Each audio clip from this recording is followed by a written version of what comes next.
Doctor Sivanthi Aditanar பொறியியல் கல்லூரி, உங்கள் எதிர்காலத்திற்கான சிறந்த தேர்வு. 31 பயனாளிகளுடைய பட்டியலை வெளியிட்டிருக்கிறாங்க. எல்லாரையுமே நம்ம பார்க்கும்போது கரூரில் தான் பிளேஸ் பண்ணியிருக்கிறாங்கிறத பார்க்கின்றோம். எல்லாருடைய பிளேஸ்மெண்ட்டும் வெவ்வேறு துறைகள் இருந்தாலும் கரூரில் தான் இவங்களுடைய பணி ஒதுக்கீடு அப்படிங்கிறது செய்யப்பட்டிருக்குங்கிறத பார்க்கின்றோம். வெவ்வேறு துறைகளில் இளநிலை உதவியாளர் பள்ளிக்கல்வித்துறை, இளநிலை உதவியாளர் பள்ளிக்கல்வித்துறை, அலுவலக உதவியாளர் மாவட்ட அலகு கரூர் மாவட்டம், அலுவலக உதவியாளர் மாவட்ட வருவாய் அலகு கரூர் மாவட்டம், அலுவலக உதவியாளர் கரூர் மாவட்டம், இளநிலை உதவியாளர் பள்ளிக்கல்வித்துறை, இரவு காவலர் மாவட்ட வருவாய் அலகு, மசால்ஜி மாவட்ட வருவாய் அலகு, இளநிலை உதவியாளர் அப்படின்னு வெவ்வேறு நிலைகளில் அவங்களுடைய தேர்ச்சி, அவங்க எவ்வளோ படிச்சிருக்கிறாங்க, எதற்கு தகுதி பெற்றிருக்கிறாங்களோ வெவ்வேறு துறைகளில் எல்லாருக்குமே கரூர் மாவட்டத்தில் தான் இந்த பணி நியமனங்கள் வழங்கப்பட்டிருக்கிறது. அரசு பணி அப்படிங்கும்போது அது எந்த மாவட்டத்திலையும் இருக்கலாம். தமிழகத்தில் கவர்மெண்ட் சர்வெண்ட் எல்லா இடத்துலையும் ஒர்க் பண்ணுறதுக்கு தயாராக இருக்கணும். பட் ஆனால் இவங்களுக்கு எல்லாரையுமே கரூரில் தான் பிளேஸ் பண்ணியிருக்காங்கிறத பார்க்கின்றோம். திருமதி சாந்தி என்பவங்களுக்கு கருணைத்தொகை 10 லட்ச ரூபாய் ஒதுக்கீடு சேர்த்துருக்காங்களா. ஸோ அதையும் நம்ம சேர்த்து பார்க்குறோம். 31 பேருக்கு பணியும் ஒருவருக்கு கருணை தொகையும் வழங்கப்பட்டிருக்கிறது. இதுக்கான ராஷ்னால் என்னங்கிறத நம்ம பார்க்கின்றோம்.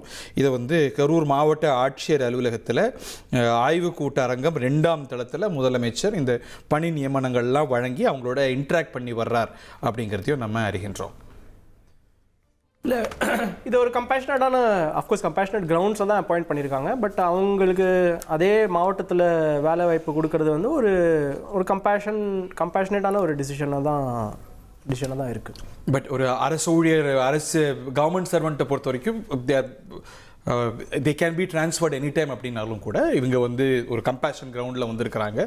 ஸோ அதில் ரொம்ப கவனமாக சிரத்தை எடுத்துக்கிட்டு எல்லாரையுமே கரூரில் பிளேஸ் பண்ணியிருக்கிறாங்க. ஒரு துறையில் மட்டும் இல்லை, பல்வேறு தமிழ்நாட்டு அரசாங்கத்துடைய துறையில், பள்ளி கல்வித்துறையிலேருந்து, வருவாய்த்துறையிலேருந்து, பதிவுத்துறையிலேருந்து, ஊராட்சி மற்றும் ஊராட்சி துறையிலிருந்து, இப்படி ஏகப்பட்ட துறைகளில் இவங்க பணியமர்த்தப்பட்டிருக்கிறாங்க. அவங்க என்னென்ன படிச்சிருக்கிறாங்களோ இதோடைய ராஷ்னால் எப்படி இருக்குன்னா, இந்த 41 குடும்பங்கள் அப்படின்னா அந்த 41 குடும்பங்களில் அரசு பணிக்கு அப்படிங்கிறதுக்கு அடிப்படை தகுதிகள் இருக்கும்.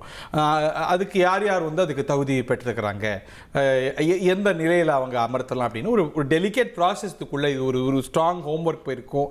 வருவாய்த்துறையிலேருந்து, எங்கள் மாவட்ட நிர்வாகத்திலேருந்து இதை வித் விக்டிம்ஸ் ஃபேமிலிஸ் ரொம்ப தீவிரமாக ஒருங்கிணைச்சிருப்பாங்கங்கிறத நம்ம பார்க்கின்றோம். ஸோ இப்படி பல நிலைகளில் கரூர் ஸ்டாம்பீடில் பாதிக்கப்பட்ட குடும்பங்களை சேர்ந்த 41 விக்டிம்ஸ், ஆனால் ஒரு குடும்பத்தில் 2 பேர்லாம் இறந்த சம்பவங்கள்லாம் பார்த்துருக்கோம். மேற்பட்ட மரணங்கள்லாம் சில குடும்பங்களில் இருந்திருக்கிறது. ஸோ சில பேர் அது இந்த அரசு பணிகளுக்கு தகுதியாகாமல் இருக்கலாம், அதுக்கான க்ரைட்டீரியானை ஃபில் பண்ணாமல் இருக்கலாம். ஸோ இப்படி வேரியஸ் ரீசன்ஸ்னால 31 பேருக்கு அரசு பணிகள் வழங்கப்பட்டிருக்கிறது. ஒருவருக்கு கம்பேஷனேட் கிரவுண்டில் கருணை தொகை வழங்குறதையும் பார்த்துருக்கோம். ரூபாய் 10 லட்சம் வழங்கியிருக்கிறாங்க.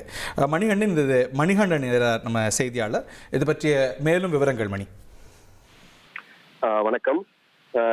கரூரில் தமிழக முதல்வர் ஜோசப் விஜய் அவர்கள் இன்று வருகை மக்கள் சந்திப்பு நிகழ்ச்சி மற்றும் அரசு நிகழ்ச்சிகளில் பங்கேற்றார். தற்போது மாவட்ட ஆட்சியர் அலுவலகத்தில் உள்ள முதல் தளத்தில் இந்த கூட்டரங்கில் அரசு நிகழ்ச்சியானது நடைபெற்று வருகிறது. அந்த அரசு நிகழ்ச்சியில் கடந்த ஆண்டு செப்டம்பர் 27ஆம் தேதி தமிழக வெற்றி கழக தலைவரான விஜய், தற்போதைய தமிழக முதல்வரான விஜய் பங்கேற்ற மக்கள் சந்திப்பு நிகழ்ச்சியில் அந்த கூட்ட நெரிசல் சம்பவத்தில் சிக்கி உயிரிழந்த 41 நபர்களின் குடும்பத்தினரான அந்த வாரிசுதாரர்களுக்கு தற்போது அந்த பணி ஆணைகளானது வழங்கப்பட்டு வருகிறது.